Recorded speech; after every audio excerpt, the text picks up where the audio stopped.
Hola a todos, muy buenas noches y bienvenidos a un nuevo directo en el canal de YouTube, que también podéis seguir a través de otras plataformas como X, como Twitch, como LinkedIn, o también cuando lo dejemos subido a través del formato audio en pues las plataformas de distribución de audio más habituales. Hoy vamos a hablar sobre un tema que ha estado bastante de actualidad durante los últimos días, las últimas semanas en España, que es el nuevo modelo de financiación que ha pactado el gobierno de Pedro Sánchez con Esquerra Republicana de Cataluña para aplicarlo a la Generalitat de Cataluña. Es un modelo que hasta cierto punto busca emular o copiar el del concierto económico vasco a través del sistema de cupo y que implica, por un lado, una mayor descentralización fiscal que lo que tenemos ahora, pero quizá una descentralización fiscal de carácter disfuncional, tal como está configurado, o incluso algunos dirían algo intrínsecamente negativo porque la descentralización fiscal es subóptima frente a un mayor grado de centralización fiscal. Y para reflexionar sobre todo esto, sobre lo que implica el nuevo modelo de financiación de Cataluña, si es algo a generalizar para el resto de regiones de España o algo a enmendar en su totalidad, hemos traído a Santiago Calvo. ¿Qué tal? Muy buenas noches. ¿Qué tal? Buenas noches, Juan. Santiago es profesor del área de economía dentro de la Universidad de las Hespérides. Además, ahora mismo está en los cursos de verano de la Universidad de las Hespérides en Lanzarote. Es decir, que es una persona afortunada para estar gozando del clima de las islas, junto a además una amplia representación del cuerpo de alumnos de la universidad. Y veréis que este es un directo claramente apadrinado, impulsado, acogido por la Universidad de las Hespérides. Muchos ya lo sabéis, pero para quienes no lo sepáis, dejadme que lo recuerde. La Universidad de las Hespérides es una universidad online creada en España, que inició su andadura en España, porque creada está de antemano, pero que inició su andadura en España hace 3 años, universidad de la que, entre otras personas, Santiago y yo mismo formamos parte del claustro de profesores. De hecho, yo mismo soy decano de la Escuela de Grado de la universidad y que ofrece muy diversas titulaciones de carácter oficial dentro de la Unión Europea, dentro del espacio de educación superior de la Unión Europea, por supuesto España y el resto de Europa. Algunos grados, pues los que de alguna manera presentamos o anunciamos o promocionamos hoy en este directo, que son los grados más específicamente del área de economía. El grado en economía, que ya lleva 3 años ofreciéndose y por el que ya han pasado varias decenas de alumnos. Es un grado donde aprender economía a lo largo de 4 años desde una perspectiva pues bastante multidisciplinar y un tanto alejada en muchos puntos, no en otros, claro, de la economía tal como se imparte en muchas otras universidades españolas. Pero además, hoy también quería comentar la existencia de otras 2 titulaciones que son nuevas para el próximo curso. Ya han sido aprobadas por la burocracia española, ha costado, pero al final han salido adelante.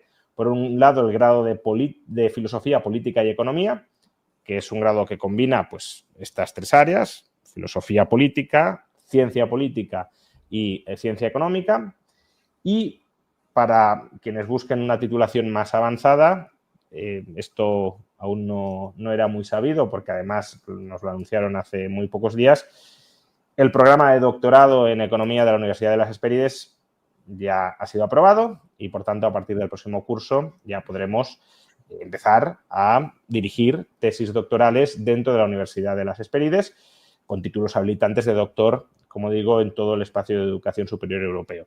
Por tanto, si queréis estudiar economía desde el nivel más básico, el graduado en economía, hasta el nivel más avanzado, el doctorado en economía, podéis hacerlo dentro de la Universidad de las Hespérides online. Es decir, cualquier alumno de cualquier parte del mundo, no solo de España, se puede inscribir. Tenéis más información sobre los grados, los títulos del área de economía de la universidad en el enlace que tenéis en la caja de descripción del vídeo o en el comentario destacado. Santiago, como ya os he dicho, es profesor de este área, tanto en grado como en posgrado, y yo mismo también lo soy, y muchos otros. Pues bien, dicho esto, vamos a hablar del tema que nos convoca hoy, un tema que además Santiago conoce especialmente bien porque su tesis doctoral justamente estuvo enfocada en la descentralización fiscal en el ámbito sanitario, pero al fin y al cabo descentralización fiscal. Santiago, para empezar, ¿puedes hacernos un resumen de más o menos, grosso modo, qué se ha pactado entre el gobierno socialista, bueno, entre el PSOE y Esquerra Republicana de Cataluña como nuevo modelo de financiación para Cataluña? Bueno, la verdad es que es muy difícil definir qué se ha pactado porque son generalidades. Entonces, realmente no sabemos muy bien cómo se va a traducir. De hecho, yo creo que ellos tampoco saben muy bien va a ser el resultado de ese pacto. Pero básicamente, si leemos entre líneas de lo que se busca en ese pacto, tanto el que se firmó hace unas semanas como el que se había firmado para investir como presidente de la Generalitat a Salvador Illa, era un cupo a la vasca y a la navarra, ¿no? Es decir, que Cataluña recaudase todos los impuestos que allí se generan, que más o menos son unos 57.000 millones de euros en el año 2024, y que después de esos 57.000 millones de euros, que Cataluña hiciese una aportación de solidaridad al resto de las comunidades autónomas. Eso es básicamente lo que han pactado. Que después hay ciertos matices que seguramente trataremos ahora, porque de esos 57.000 millones de euros menos el cupo, digamos, que tendría que pagar cada año Cataluña al Estado para financiar ciertas políticas y la solidaridad, bueno, pues hay que restar más cosas, ¿no? Y entonces, pues tampoco es que saldría muy beneficiada Cataluña de este sistema, y además el problema que tiene es el coste administrativo de recaudar todos los impuestos por parte de Cataluña, porque ya vemos que también hay cierto coste administrativo y de fraude en País Vasco y Navarra, y también sucedería lo mismo en Cataluña. Pero básicamente es eso, lo que se ha firmado o lo que se pretende es que dentro de unos años, porque esto no se puede hacer tampoco de la noche, del día a la noche, de la mañana a la noche, porque tiene ciertos costes de transacción, de transición, entonces no se puede hacer rápidamente. Entonces lo que han pactado de momento es ver cómo puede Cataluña recaudar el IRPF, empezar solo con el IRPF, y de momento lo que se habla es, por ejemplo, abrir una cuenta para la Generalitat y ingresar directamente el IRPF que se genere en Cataluña, y que la Generalitat ya empiece a gestionarlo, pero sin tener de momento una agencia tributaria catalana que sea capaz de gestionar y recaudar ella misma el IRPF u otros impuestos que ahora mismo recauda la Administración Central. Claro, pero cuando hablamos de recaudar, no hablamos de darle capacidad normativa plena sobre estos impuestos a la Generalitat. Es decir, se recoge el dinero, como dices, incluso se ingresa en una cuenta de la Generalitat, pero la Generalitat no puede definir íntegramente cuál es el IRPF o cuál es el IVA o cuál es el impuesto sobre sociedades dentro de su territorio. Claro, porque eso, por ejemplo, tendría que pasar por una modificación de una ley, que es la LOFCA, la Ley de Financiación Autonómica, y tendría que pasar por el Congreso de los Diputados, y habría que ver si eso se aprobaría o no en el Congreso de los Diputados, que probablemente ahí habría una lucha política bastante importante, ya no solo entre los partidos que apoyan al gobierno y el Partido Popular y Vox, que por ejemplo también habría algún partido de izquierdas un poco más jacobino que rechazaría esta propuesta, como ha dejado entrever Podemos, por ejemplo, ¿no? Entonces es complicado que Cataluña a corto plazo consiga esto de lo que estamos hablando, que es el cupo catalán, que aún así es necesario hablar, porque aunque puede ser difícil a corto plazo, a medio plazo, si los partidos independentistas, porque al final esto es política, podemos hablar técnicamente como economistas sobre esta cuestión, pero al final, como es política, pues también dependemos de esas luchas entre partidos políticos, de ver cuál es el resultado final y en qué se traduce todo esto. Pero a corto plazo es complicado que Cataluña consiga el cupo a la vasca y a la navarra, aunque es el objetivo final tanto de los partidos independentistas y del PSC, si eso es lo que necesita para mantenerse en el gobierno tanto allí en Cataluña como en España. Dices que el objetivo final es conseguir el cupo, pero bueno, el cupo al final será un instrumento para algo más, ¿no? Entonces, ¿qué es ese algo más que busca el nacionalismo catalán, en este caso Esquerra? Que la Generalitat tenga más recursos o que tenga más control sobre esos recursos. Porque, por ejemplo, antes mencionabas, bueno, es que habrá costes administrativos de toda la inspección y de toda la recaudación de los impuestos. Pero bueno, eso es verdad que es un coste al que la Generalitat asume o acepta asumir, renuncia a unas ciertas economías de escala de recaudación y de gestión estatal de los impuestos, pero claro, también con eso crea una agencia, o va creando el embrión, ¿no?, de una agencia tributaria catalana, que luego es una infraestructura que, si algún día se llegara a la secesión, resultaría absolutamente imprescindible. Entonces, hasta cierto punto entiendo que el nacionalismo lo verá como una inversión de futuro en vamos creando infraestructuras básicas, aunque sean costosas, para el futuro Estado catalán. Entonces, ¿qué se busca? Más recursos para la Generalitat, generar esa infraestructura futura de cara a la independencia, otros objetivos. A ver, yo creo que la independencia ha quedado demostrada que es imposible a día de hoy, y yo creo que lo han asumido los partidos independentistas, pero sí que han visto que probablemente puedan conseguir muchos más recursos a costa del resto del Estado por la forma en la que se pueda calcular ese cupo catalán con este nuevo modelo de financiación. Y lo tenemos en el caso de País Vasco y Navarra con el ejemplo de la Seguridad Social, ¿no? La Seguridad Social es deficitaria en el sistema contributivo de alrededor de 60.000 millones de euros. ¿Y qué está haciendo el Estado? Pues cada año transfiere esa misma cantidad a la Seguridad Social para resolver o cuadrar las cuentas de la Seguridad Social, de esos 60.000 millones de euros. Bueno, pues en este caso País Vasco y Navarra no han aumentado los recursos del cupo navarro y vasco para cuadrar o compensar ese déficit que hay en la Seguridad Social. Es decir, más o menos se calcula que en País Vasco tendría que pagar 3.000 millones de euros adicionales, el cupo vasco es de 1.500 millones. Pues si pagase la parte que le correspondería de ese déficit de la Seguridad Social que cubrimos a través de impuestos, a través del presupuesto, tendría que pagar 3.000 millones. Es decir, tendría que doblar su aportación, y Navarra pasaría más o menos lo mismo y tendría que aportar 900 millones de euros adicionales. Y Cataluña aspira a algo parecido. En el corto plazo se comenta o se habla de que probablemente el primer cupo que le tocase pagar a Cataluña estaría más o menos bien calculado. Que bueno, yo aquí ya discrepo, que seguramente aquí vamos a encontrar cuestiones en las que Cataluña sí que saldrá beneficiada, pero podríamos tener un cupo de solidaridad, por ejemplo, bastante bien calculado, ¿no? El problema es que de aquí a 5 años, cuando toque renegociar el cupo catalán, dirán los partidos independentistas que estén en el Congreso, del cual dependerá probablemente el gobierno central, que querrán más recursos y entonces ajustarán no de manera transparente, porque, por ejemplo, no sabemos realmente dónde gana País Vasco o Navarra, aparte de esta cuestión de que yo creo que es bastante evidente que se decide la Seguridad Social, sino en ajustes técnicos como el IVA. El problema del IVA, por ejemplo, en el cupo vasco y navarro, es que el IVA se paga en función del consumo, lo que pasa que lo recaudan las haciendas forales, en este caso, de las empresas donde radica su sede fiscal.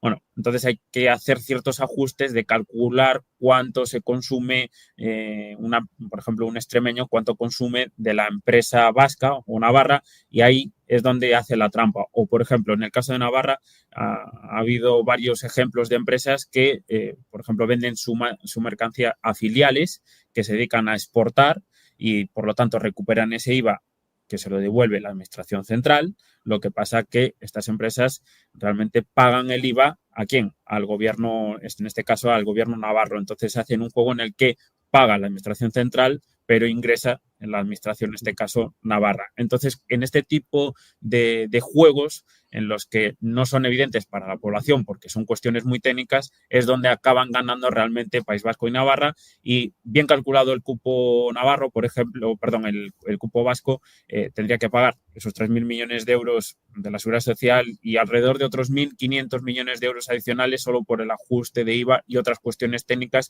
que son muy complejas y no se hace de manera transparente.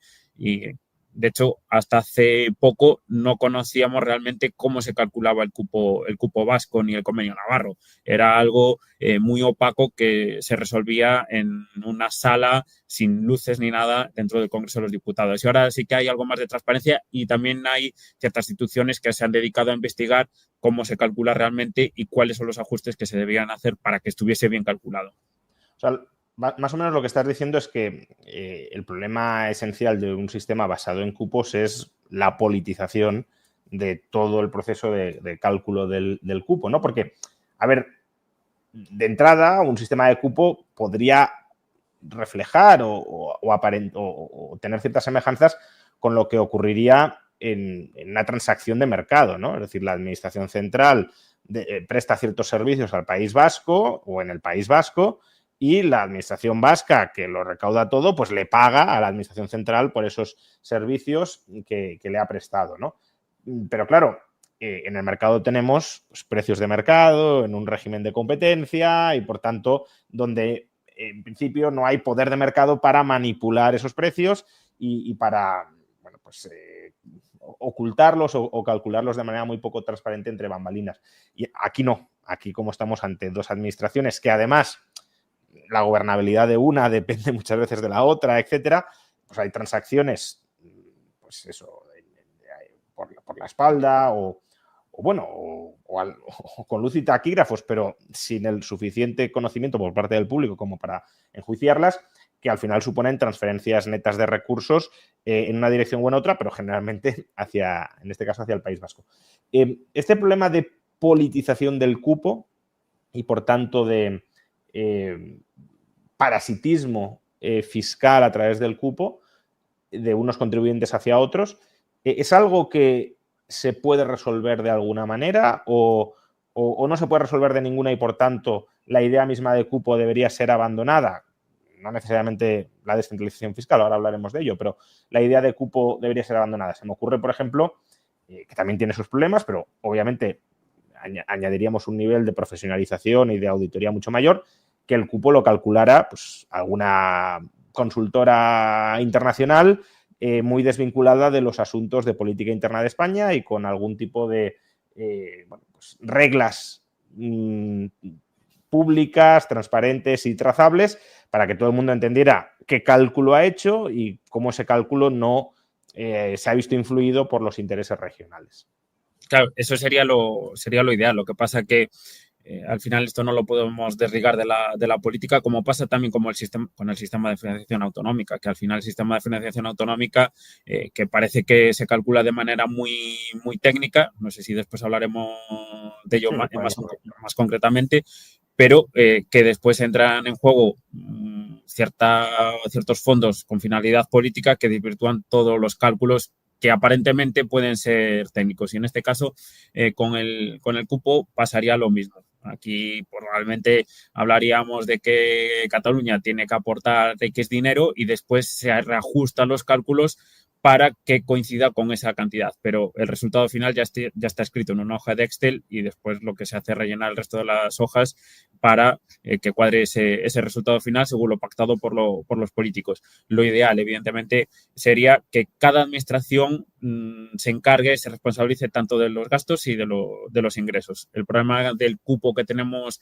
en País Vasco y Navarra y que podríamos llegar a tener en Cataluña es que no sucedería. En este caso sí que cedemos los ingresos, a diferencia de lo que sucede con el sistema de financiación autonómica, que básicamente lo que hacemos es descentralizar el gasto, pero los ingresos los sigue recaudando la mayor parte la Administración Central y después cede estos recursos a las comunidades autónomas. Aquí sería la inversa, cedemos los ingresos, pero el gasto se lo queda o las facturas se las queda la Administración Central. Y eso sigue sin ser corresponsabilidad fiscal y al final algo que yo creo que sí que sería deseable, que sería una especie de federalismo competitivo en el que las administraciones, en las comunidades autónomas en este caso, compiten entre sí por ofrecer los mejores servicios públicos o bajar los impuestos y, en este caso, pues un menor gasto público y un gasto público más eficiente. Ese sería lo ideal. ¿Y cómo se podría traducir? Por ejemplo, algo que sucede en Estados Unidos. En Estados Unidos, los estados lo que hacen es tener sus propios impuestos de consumo, IRPF, etcétera, y después también tenemos el gobierno federal que hace lo propio. Y el gobierno federal se encarga de unas políticas determinadas y los estados se encargan de otras políticas determinadas y cada uno se responsabiliza de ingresos y gastos y, por lo tanto, ahí se evita lo que se llama en Hacienda Pública la ilusión fiscal del gasto, de que al final, como lo paga otra, Entonces, pues voy a reclamar más políticas de gasto porque a mí no me cuestan en el bolsillo. En este caso, el incentivo está claro. Los catalanes, si ven que pueden pedir políticas que al final quien va a asumir el coste va a ser todo el conjunto del Estado a través del gobierno central, pues al final no hay ningún incentivo para cuadrar las cuentas. ¿Qué sucede ahora con las comunidades autónomas? Y sucedería también con este cupo politizado, ¿no? Un cupo ideal, evidentemente, estaría bien calculado, pagaríamos precios no de mercado, pero con un proceso con más descrito parecido al de mercado de la defensa cuesta tanto y más o menos Cataluña hace un uso aproximado de el 20% del PIB, entonces pues el 20% de la defensa se hace cargo Cataluña. Eso sería más o menos el sistema ideal, pero dudo mucho, conociendo a nuestra clase política, que ese sea el resultado. Vamos, que al final hay que aterrizar, digamos, ¿no?, el sistema a las restricciones reales, institucionales, sociológicas, electorales que tenemos. Antes de explorar el federalismo competitivo que mencionabas, que yo también le veo algunos problemas de los que luego hablaremos, reflexionemos antes sobre la alternativa que también han planteado muchos, ¿no? Quizá bueno, en su momento quien desde luego la planteaba más claramente era UPyD, partido ya extinto. Luego Ciudadanos, un poco como heredero de algunas de las ideas de UPyD, también lo recogió, aunque de manera más atemperada. Y hoy quizá sea Vox el que abogue por una centralización del gasto y de los impuestos más claramente, ¿no? Al final el programa de máximos de Vox, que no es algo que probablemente vayan a plantear en el muy corto plazo, pero su programa de máximos es eliminar las comunidades autónomas e ir, entiendo, a un modelo de Estado similar al portugués o al francés. Claro, aquí no hay ni cupos, ni hay financiación autonómica, hay una única administración que lo recauda todo y lo gasta todo. ¿Qué problema le ves a esto? Porque de entrada tampoco parecería que suena mal, ¿no? Hay economías de escala en la gestión, en la administración, en el gasto, no hay pugnas entre administraciones, ni elusión de responsabilidades, ni elusión fiscal de unas frente a otras. Parece que el Estado cuenta incluso con más capacidad fiscal, más capacidad estatal para hacer cosas, ¿no? Pues, no sé, el desastre de la Dana de Valencia, a lo mejor si no hubiese responsabilidades no claramente delimitadas o, aún estando delimitadas, competencia entre administraciones para ver a quién le echamos la culpa del desastre, pues a lo mejor se habría resuelto mejor, no lo sé. ¿Qué problema le ves a esta centralización fiscal? Aquí estoy haciendo un poco de abogado del diablo porque a mí no me gusta, pero bueno, quiero escuchar tu Sobre todo es una cuestión de que se armonizaría todo. Y al armonizar todo, pues te cargas pues en las preferencias de los ciudadanos, que las preferencias de los ciudadanos tienden a ser heterogéneas y normalmente las preferencias en una comunidad autónoma, por ejemplo, que vivo en Galicia, población envejecida y quizás las necesidades son diferentes y se necesitan más recursos destinados por ejemplo, a la sanidad y no tanto a las guarderías, por ejemplo. Y en Madrid, pues que hay más gente trabajando y quizás son necesarios otro tipo de políticas, incluso políticas de rebajas de impuestos a la clase trabajadora, por ejemplo, ¿no? Entonces te cargas toda esa heterogeneidad de políticas y de comparación, ¿no?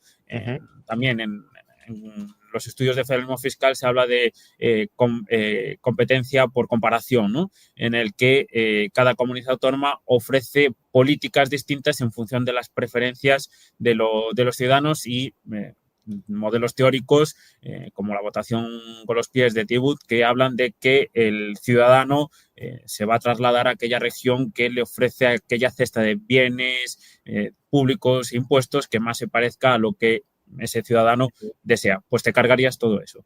Y el problema es que, por ejemplo, no tendríamos una comunidad autónoma como la de Madrid que en estos últimos años pues ha apostado pues, por una rebaja tímida de impuestos y sería toda la política fiscal estaría decidida por el gobierno central y en este caso pues por Pedro Sánchez, que ya sabemos que la preferencia que tiene Pedro Sánchez es de aumentar impuestos y no habría ningún mecanismo para evitar ese tipo de políticas y, sobre todo, lo que ya digo, que no podríamos comparar los distintos modelos que podría haber dentro de comunidades autónomas y eso permite observar que el ciudadano, que puede haber comunidades autónomas que gestionan mejor los servicios y reclamarle a su político en su comunidad autónoma que, oye, pues el presidente de la comunidad X lo está haciendo mucho mejor, está ofreciendo mejores servicios, hay menos lista de espera, por ejemplo, y aún por encima paga menos impuestos. ¿Y por qué nosotros no podemos hacer eso? Es verdad que el sistema actual dista mucho de ser perfecto, no tenemos ese federalismo competitivo del que hablaba, pero al menos sí que permite cierta heterogeneidad. Y aún así, a pesar de esto, ya hemos visto que, por ejemplo, con el impuesto sobre el patrimonio, que lo han introducido por la puerta de atrás, y además es curioso porque me hace gracia que, en este caso, el Partido Socialista, que defiende cierto federalismo, pero no sabemos realmente qué entiende por federalismo, porque por un lado, para Cataluña sí que defiende este cupo o que recaude una parte de los impuestos Cataluña y que pueda decidir libremente sobre esa cesta de tributos. En cambio, critica a la Comunidad de Madrid cuando en esa cesta de tributos en la que tendría menos autonomía que en el caso de Cataluña, decide libremente bajar los impuestos y la critica y reclama una armonización, en este caso, por ejemplo, con el impuesto de patrimonio, que Madrid lo tenía eliminado de facto y ahora lo ha tenido que restaurar porque si no era cederle la recaudación de un impuesto sobre solidaridad al gobierno central. Y realmente hay tanto ahorro en cuanto a carga burocrática por gestión pues de instituciones más centralizadas frente a la alternativa descentralizada, porque, a ver, en principio parecería que sí, ¿no? Lo sensato es que si tú te vas cargando en niveles intermedios, pues ahorras, ¿no? Lo que pasa que yo no sé hasta qué punto esos niveles intermedios realmente desaparecen, ¿no? En lugar de tener descentralización, lo que tienes es lo que en administración, o en derecho administrativo llamamos desconcentración, ¿no? Es decir, tienes las mismas unidades administrativas, pero dependen todas jerárquicamente del de arriba y no son unidades autónomas frente al de arriba. Porque, claro, si uno mira el gasto, digamos, burocrático de estados como el portugués o el francés, pues no son más bajos que el de España. Y en cambio, si uno mira el de Suiza, pues sí lo es, ¿no? Y es un sistema mucho más descentralizado. ¿Cuál es la evidencia, más allá de esta evidencia anecdótica, cuál es la evidencia más o menos general sobre si hay ahorro o no hay ahorro a la hora de centralizar o descentralizar? A ver, hay mucha evidencia empírica sobre el coste o las economías de escala, ¿no? Y sobre todo en ayuntamientos y para ciertos servicios públicos locales, es donde se ha estudiado más, se observa que las economías de escala tampoco son tales, ¿no? Que llega un momento en el que no se observan esos ahorros. Pero supongamos que sí, que hay economías de escala. ¿Cuál es el problema? Pues, por ejemplo, en un mercado cualquiera como el de las zapatillas deportivas, ¿no? Está claro que si todas las zapatillas las produjese una única empresa, pues supongamos que sí que hay economías de escala y baja el coste. El problema es que no a todos los ciudadanos les gusta el mismo tipo de zapatillas producidas por esa empresa y es mejor que haya cierta competencia, aunque te cargues un poco las economías de escala, que repito, que no te cargas esas economías de escala, porque esas economías de escala ya está demostrado en muchos estudios empíricos a escala local que son, dependiendo del servicio público, tienen cierto límite o distintos límites. Bueno, pues en este caso te cargas esa heterogeneidad a la hora de ofrecer servicio, en este caso servicios públicos, ¿no?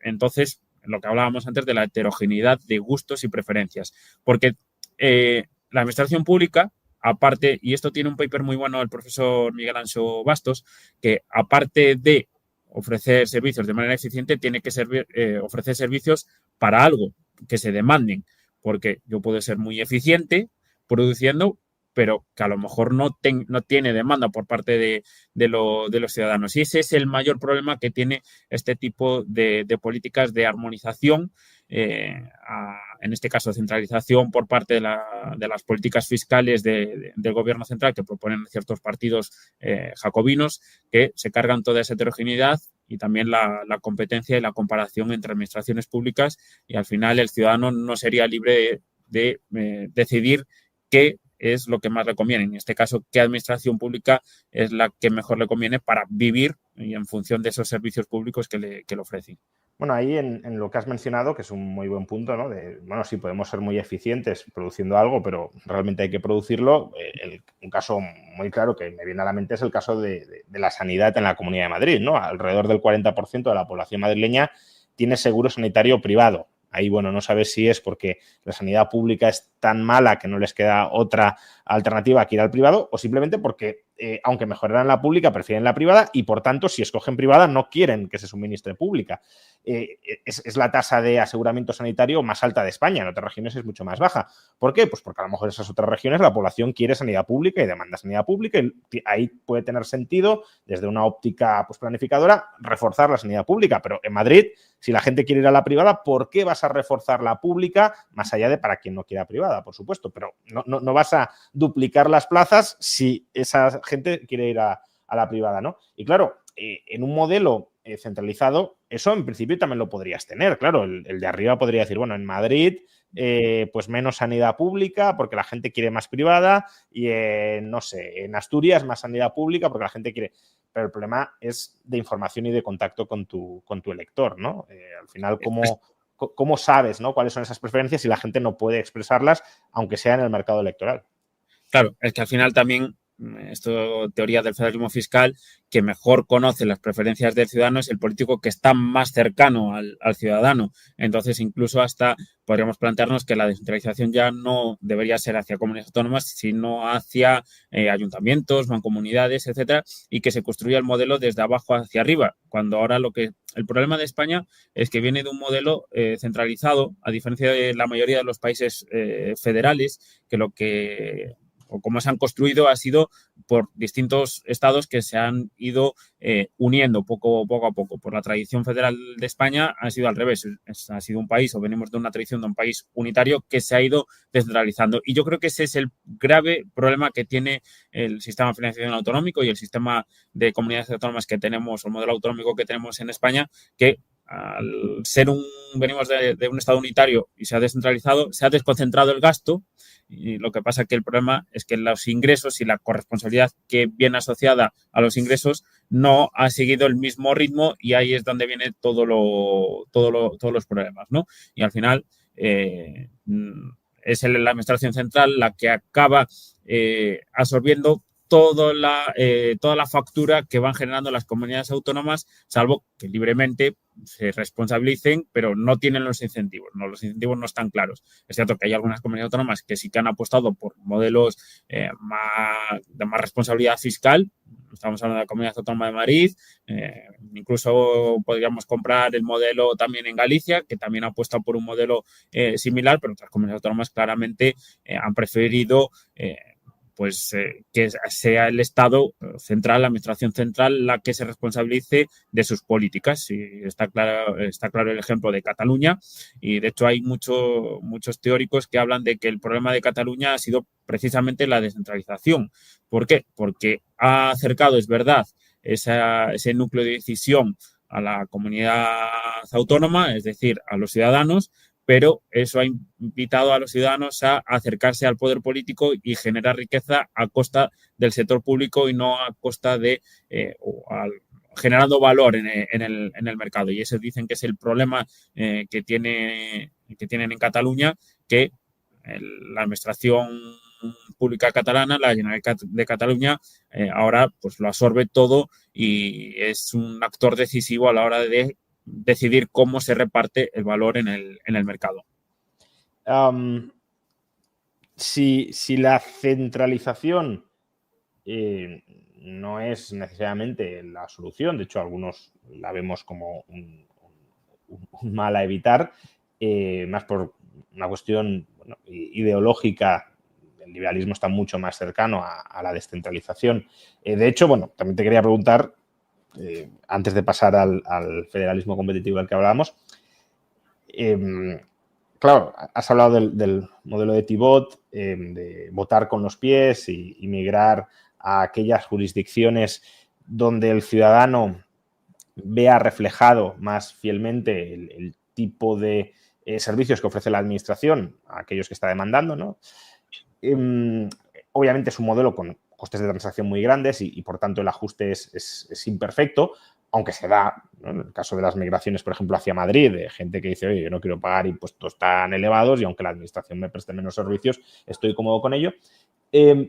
Claro, pero si extendiéramos esa lógica, en realidad la unidad jurisdiccional, que debería estar descentralizada en términos de gasto y de impuestos, ya no es la comunidad autónoma, que hay comunidades autónomas que son más grandes que muchos países europeos, sino sería, no sé, si la provincia, la comarca o el municipio, diría yo con la salvedad, ¿no? Porque claro, sí que puede haber ciertas economías de escala en ocasiones que quieras preservar, de que luego esos entes tengan la autonomía para unirse entre ellos, por ejemplo, en mancomunidades municipales, para suministrar algunos servicios concretos donde las economías de escala sí tengan sentido, ¿no?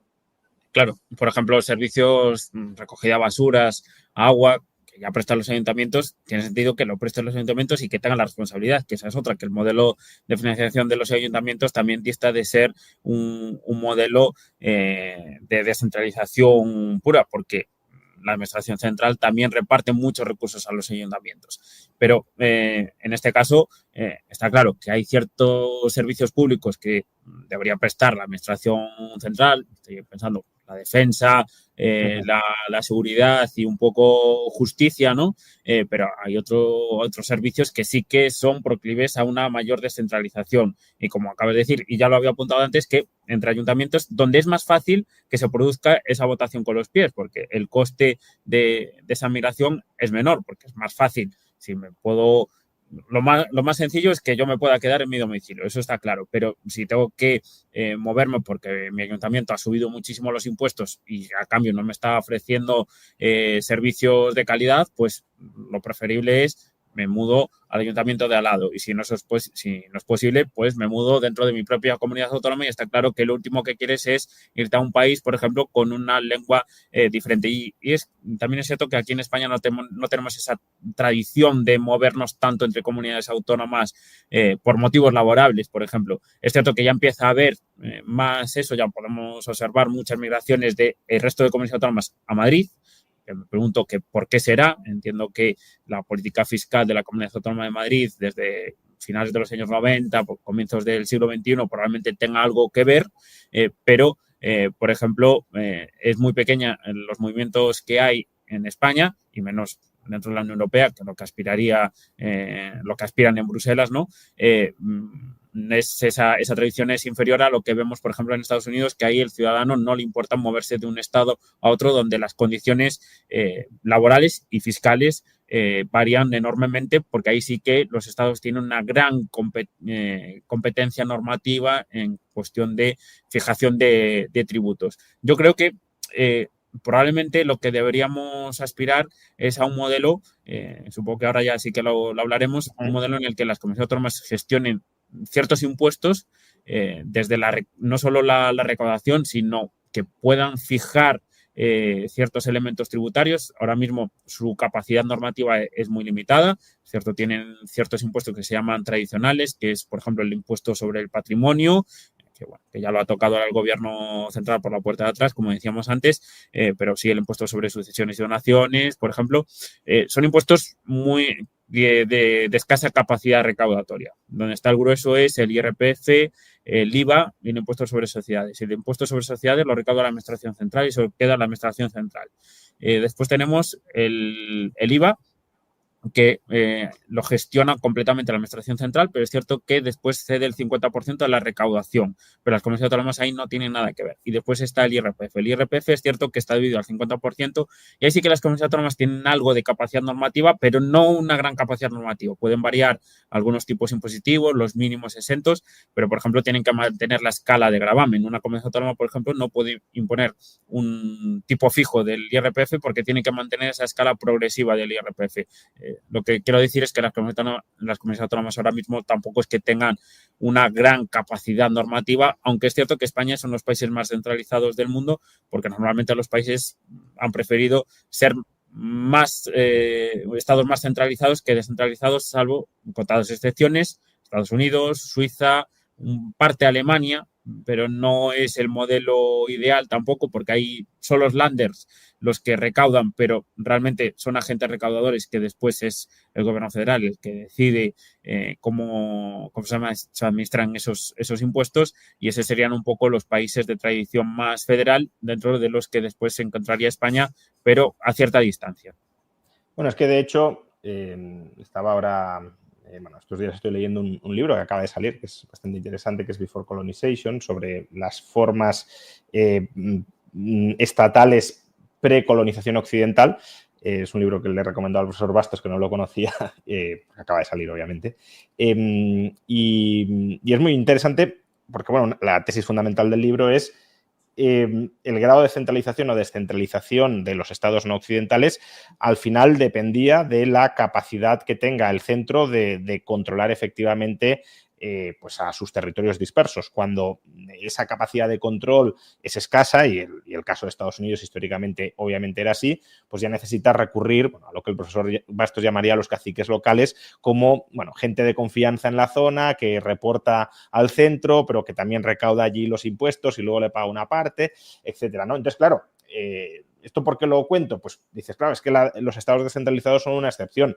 Obviamente, porque la tendencia del Estado, su propia dinámica, es a centralizar cada vez más. Y si la tecnología acompaña a centralizar cada vez más, el caso de China, por ejemplo, es muy flagrante, ¿no? China siempre ha tenido un Estado centralizado, bueno, siempre no, pero en muchas ocasiones muy débil, porque ¿cómo vas a controlar ese vastísimo territorio? Pero ahora el Partido Comunista cuenta con tecnologías, Internet mismo, que al volcar los datos permite tener a gran parte de la población tutelada, y es mucho más fácil controlar ese territorio enorme y esa población enorme de manera centralizada. Entonces, ahí la tendencia descentralizadora solo puede venir ya no de la incapacidad del Estado de controlar territorios dispersos, sino de resistencia ciudadana de no quiero que me centralices, ¿no? Por eso creo que es importante también este tipo de debates o de reflexiones públicas, porque si nos dejamos arrastrar por la marea de los tiempos, vamos hacia más centralización con todo lo que ello implica. Y para evitar esa centralización, incluso avanzar hacia la descentralización, hay que insistir, ¿no? Hay que dar esa batalla cultural o intelectual. Entonces, sobre el federalismo competitivo del que hablabas, yo le veo bastante sentido, pero también tiene algunos problemas que desde una perspectiva liberal no se pueden obviar, ¿no?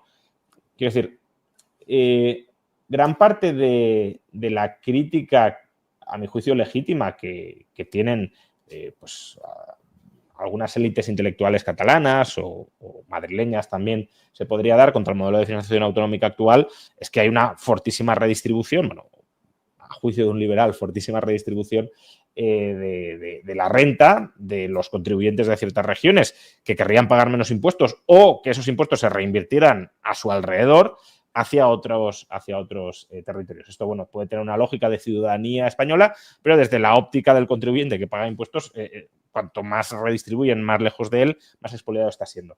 Pero el federalismo competitivo tampoco pone límites per se a esa redistribución, ¿no? Porque, vale, yo como comunidad autónoma pongo los impuestos que necesito para recaudar los servicios sobre los que tengo competencias, y el Estado central pone en mi territorio, en este territorio, pongamos en Cataluña o en Madrid, en toda España, pero también Cataluña y Madrid, los impuestos que necesita para recaudar los servicios que quiere prestar. Pero claro, si el servicio que quiere prestar es una fortísima redistribución de la renta entre ciudadanos españoles, ahí el territorio o el gobierno o los contribuyentes, ¿no?, asociados, no tienen ninguna capacidad de anular la pretensión confiscadora fiscal del Estado central. El caso de patrimonio que has mencionado antes es muy claro.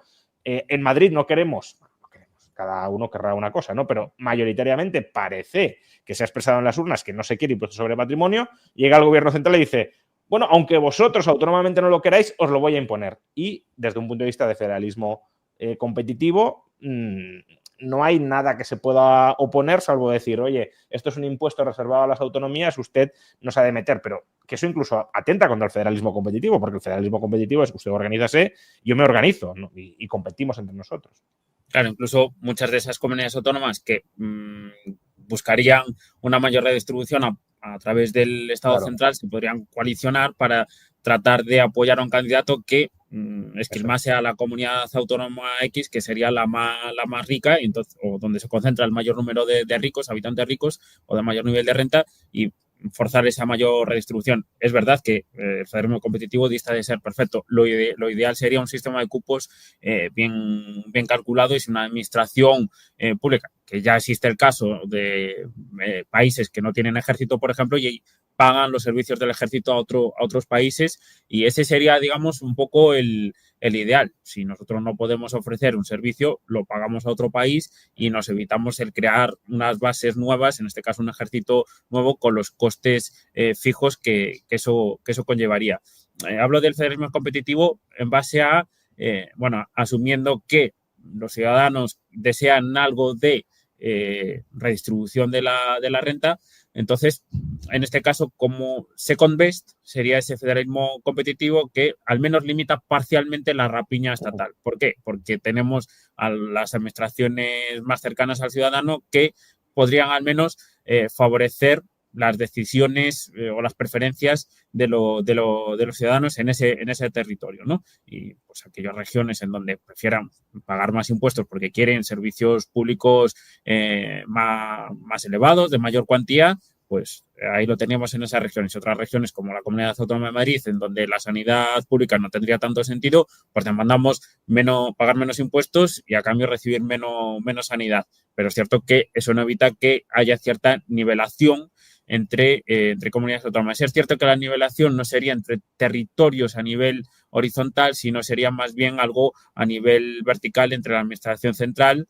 Es decir, el ciudadano paga directamente a la administración central y es la administración central la que se encarga de hacer esa nivelación, que es un poco también la queja que tienen las comunidades autónomas, especialmente Cataluña, de que por qué soy yo la que tengo que hacerme cargo de la falta de financiación de otras comunidades autónomas, y ahí es cuando se introduce también ese principio de ordinalidad de porque si entro en el sistema de financiación autonómica con el segundo mayor nivel de financiación por habitante, termino después en la media de la financiación autonómica. Esto no tiene mucho, pues, según los partidos independentistas en este caso, no tiene mucho sentido, que sea en todo caso la administración central con sus recursos. Y es verdad que en ese sentido puedo comprar en parte ese mensaje, y a través de un federalismo competitivo pues solucionas parcialmente ese problema de nivelación. Pero lo que sí que me gustaría destacar, que cuando hablamos de financiación autonómica se habla mucho de que las comunidades autónomas son las que pagan impuestos o tienen derechos. No, aquí los que tienen, o los que pagan los impuestos y los que tienen realmente esos derechos, digamos, adquiridos con la administración pública, si no podemos hablar de derechos, que no son derechos realmente, pero bueno, son los ciudadanos. Lo que pasa que después, en España hay 3 niveles de administración: el central, el autonómico y el local, y son los que recaudan los impuestos que pagan los ciudadanos. A mí me gusta mucho lo que dice Bastos, que a él no le gusta la redistribución entre comunidades autónomas, pero que tampoco le gusta la distribución de la renta entre ciudadanos. Él rechaza eso. Ese sería el modelo ideal liberal, propiamente dicho, una equivalencia fiscal pura, ¿no? Un residuo fiscal cero para todos los ciudadanos. Lo que pasa es que, dada el pragmatismo político, la situación política y las preferencias de los ciudadanos a nivel agregado en España, eso no es viable. Entonces, como second best, repito, quizás el federalismo competitivo pueda en parte limitar esa rapiña a nivel autonómico, y a nivel central pues sí que tendríamos que soportar cierta nivelación entre ciudadanos, ¿no? Ya no sería entre territorios, sino entre ciudadanos. Bueno, no sería entre ciudadanos según las políticas que se apliquen, porque claro, el gobierno central también podría dedicar una partida de presupuestos a reforzar la sanidad pública asturiana, por ejemplo. Entonces, ahí reintroduciríamos a través del federalismo fiscal algo no tan alejado al modelo de financiación que tenemos ahora con esos fondos de nivelación, ¿no?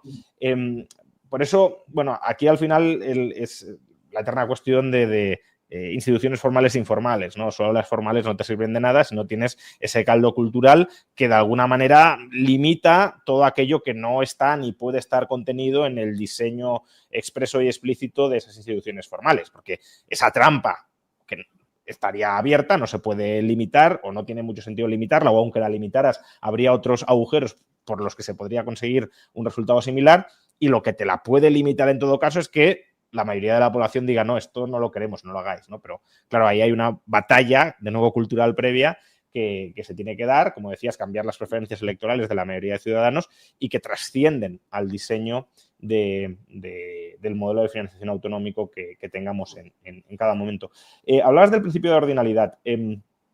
¿Puedes, que, bueno, lo habremos oído muchos, la audiencia seguro que lo ha escuchado, pero no sé si todo el mundo tiene claro exactamente a qué se refiere y qué sentido o falta de sentido tiene?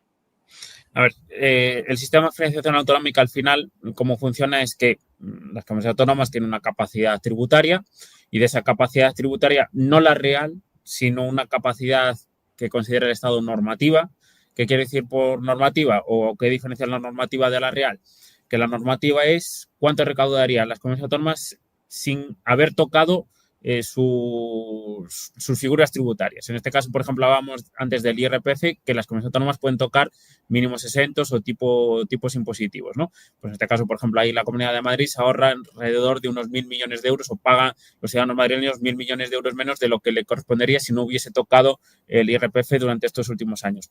Pero a pesar de esto, los ciudadanos madrileños en el sistema de financiación autonómico tienen que aportar la recaudación normativa, no la real. Es decir, tienen que aportar esos 1.000 millones de euros que se ahorran realmente al haber bajado los impuestos. Bueno, pues meten ese 75% de la capacidad normativa de las comunidades autónomas. Y eso te arroja un saldo, una financiación con esa capacidad tributaria por habitante. En este caso se utiliza el habitante ajustado. El habitante ajustado porque tiene en cuenta no solo la población, sino las características de la población. Por ejemplo, la densidad, población por diferentes tramos de edad o la insularidad. Ahora que estoy en Lanzarote, pues eso también se tiene en cuenta para calcular la población ajustada.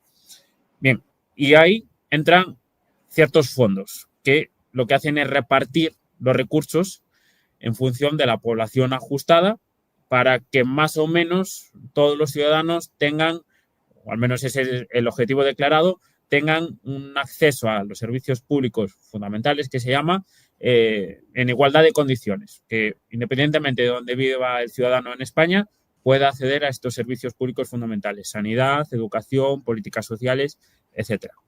Bien, fruto de esta redistribución, que se redistribuye en función de esta población ajustada, tenemos que hay 3 comunidades autónomas, Madrid, Cataluña y ligeramente, pero también Baleares, al aplicar estos fondos, reciben menos recursos de los que aportaron. Entonces, esto modifica la financiación por habitante ajustado. Si Cataluña o Madrid, por ejemplo, Madrid, la comunidad autónoma con más recursos o capacidad tributaria tiene por habitante ajustado, sale del modelo después de haberse aplicado ese fondo de redistribución de nivelación con menos recursos o los mismos recursos que la media. Y entonces, de ser la primera, creo que recordar que estaba en torno a la 12ª, si no recuerdo mal, aproximadamente. Es decir, modifica su posición relativa. Claro, aquí lo criticable de este sistema es que genera incentivos a, bueno, soy responsable fiscalmente porque realmente no tengo incentivos para generar riqueza en mi comunidad autónoma, porque después viene el sistema de financiación autonómica que me va a compensar esta falta de recursos y me va a mejorar mi posición en ese ranking de financiación efectiva por población ajustada, ¿no? Y entonces llegan también la Comunidad Autónoma de Madrid y Cataluña, que con más recursos, porque también hay una mayor concentración de personas de mayor nivel de renta, que al final llegan con unos recursos inferiores o iguales a la media en este caso, ¿no? Entonces, por ejemplo, la Comunidad Autónoma de Madrid tiene una capacidad normativa de unos 29.000 millones de euros y sale del modelo con 21.000 millones de euros. Es razonable que los ciudadanos de la Comunidad Autónoma de Madrid o de Cataluña, en este caso, que es lo que nos reúne aquí en esta charla, tengan que pagar las malas políticas de otras comunidades autónomas. Entonces, ahí sí que es una crítica que yo creo que está bien fundamentada, y es que el sistema de financiación autonómica genera incentivos perversos. Ya no solo por este fondo que trata de nivelar los servicios públicos, pero no está animando a las comunidades autónomas a que mejoren realmente sus servicios públicos, simplemente recibe porque tiene una población ajustada mayor o inferior, pero no crea incentivos para, bueno, pues hazlo con tus propios recursos, ¿no? O mejora la eficiencia de los servicios que ofreces a tus ciudadanos. No, te voy a pagar según tu población ajustada y ya está, ¿no? Y después se entran en juego otros fondos que son el de suficiencia o de competitividad, que ahí ya sí que son totalmente políticos y discrecionales. No se sabe muy bien cómo se han calculado. Después se han creado unos baremos para justificar que todas las comunidades autónomas, por ejemplo, van a recibir siempre como mínimo los mismos recursos que los modelos que se hayan aprobado previamente. Ahora tenemos un modelo, por ejemplo, del año 2009 calculado con datos del 2007. Bueno, pues cuando se aprobó el modelo del año 2009, todas las comunidades autónomas sabían que partían de los recursos que tenían, como mínimo o al menos que tenían del modelo anterior. Entonces, no hay incentivos tampoco para mejorar lo que hay, porque prefieren vivir en este statu quo, cómo funciona este sistema de financiación autonómica, porque les garantiza como mínimo los recursos que están teniendo hasta el momento. Y, por ejemplo, hay comunidades autónomas que claramente viven muy cómodas con este sistema. Es el caso de Cantabria, que entra con una financiación muy, muy reducida, muy limitada, pero por tal como está pensado el modelo, es la comunidad autónoma mejor financiada dentro del régimen común. Ahí ya no entran las de régimen foral, que van aparte, que ahí sí que están totalmente privilegiadas porque son las comunidades autónomas con mayor financiación de alrededor del doble de la siguiente, que sería la primera del régimen común. O sea que, aunque se critica mucho y con razón la politización del cupo vasco, aquí tampoco hay menos politización. También todo esto está hiperpolitizado. Lo digo porque a veces se plantea, no, hemos de pasar de un sistema politizado a uno no politizado, como si lo que no es el cupo vasco estuviese libre de politización y está al mismo nivel. La diferencia es que, claro, los diputados en el Congreso de España del País Vasco tienen mucho más poder negociador y sacan o extraen mucho más en su favor. Pero si fuera de otra manera, si hubiese partidos regionalistas que fueran sistemáticamente decisivos a la hora de conformar gobiernos, incluso dentro del régimen común, también podrían hacer trampas dentro de ese régimen común para salir muy beneficiados. Ya para terminar, porque un poco, digamos, la conclusión que queda claro es que el modelo que se ha pactado con Cataluña es un modelo que estará muy politizado, que incluso a lo mejor permite mayor politización que lo que hay hasta el momento, porque de alguna manera, pues, se busca deliberadamente limitar esa redistribución de Cataluña al resto del Estado, pero incluso potencialmente, si pasa como en el País Vasco, que hay redistribución del resto del Estado hacia Cataluña. Por tanto, es un modelo que no es muy generalizable, porque no todo el mundo puede tener saldo positivo frente al resto del país por razones obvias. Y como Secomvest has planteado pues una especie de descentralización vía federalismo competitivo con todas las limitaciones que también tiene.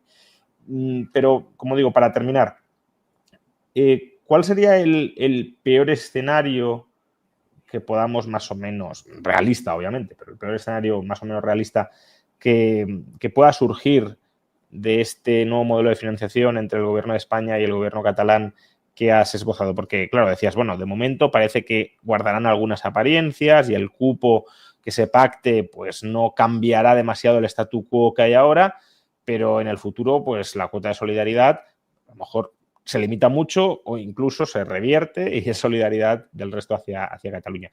¿Qué implicaría eso sobre la sostenibilidad del modelo de Estado actual de España, del modelo autonómico de España, y también qué implicaría ello para una comunidad que se quedaría sola cargando con toda la redistribución interterritorial que es Madrid?